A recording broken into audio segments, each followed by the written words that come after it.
What's up, everybody? Kyle, TTOParts here. Hey, today's video, we're going to go over something very common and frustrating that happened when I first started working on these printers, and it's been happening to tons of you guys. I've been getting calls about this one specific error, but before we get into that, let's talk about that e-course. Now, I know I mentioned it feels like years ago, and we've been working on it. We've been working really hard at it.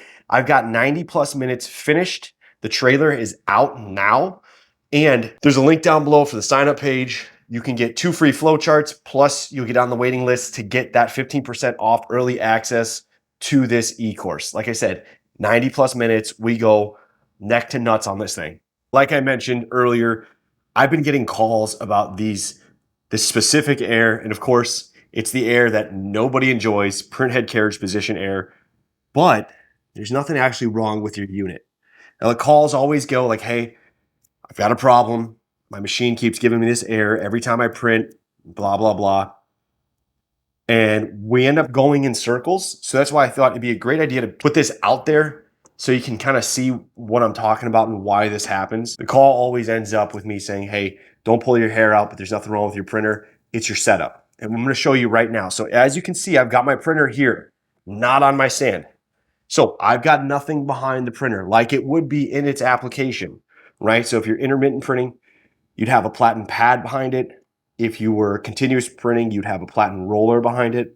Right now, I got nothing. Now I'm going to turn this thing to online mode, and I'm going to fire some test prints.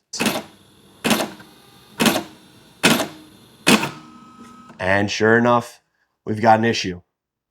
Printhead carriage position error. So what went wrong?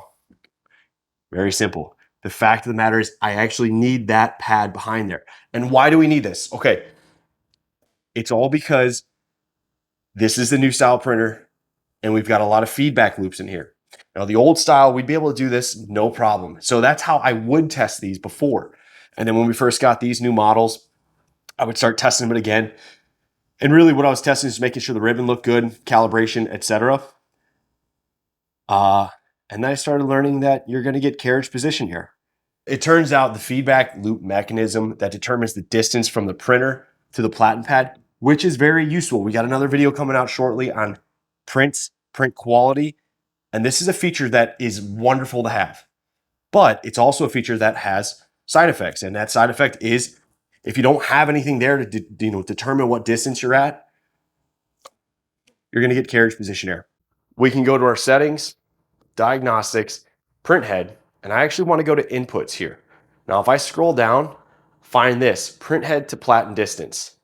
It says 2 millimeters, but that's actually the last time it recorded a distance. With the way that this unit's functioning right now, let me try to get back down there, right? There is nothing behind it. So they can't measure the distance. Now, while we're on the topic of testing and how you guys test, because a lot of you guys don't have stands like I do. Now, if you are interested in this stand, please reach out, support at TTOParts.com. I'll get you a stand so you can do all your testing. If you're running continuous, you're going to have to switch it to intermittent, but that's okay. I think it's a good test stand for intermittent printing, even if you're running continuous. And the reason I believe that is because when you run intermittent, the head actually has to travel. So we're going to get that carriage travel. If we have any issues there, we can pick that up in that step, right? Whereas continuous, we technically aren't moving that whole carriage, right? It gets into position and then the head just goes up and down. So I do actually like testing with intermittent. Plus it's just easier. I don't need an encoder. But while we're on the subject of how you guys test, I've had calls about the screens before as well. And this goes back to the old style too. If there's no load, so if the printer's not connected, the screen doesn't do anything. Now, if you're coming from somebody else, right, like maybe Markham or some of the other guys, you can actually power up the screen without a printer being connected. This guy, not so much. So what I'll do right now is disconnect them. And you see we lost everything up here.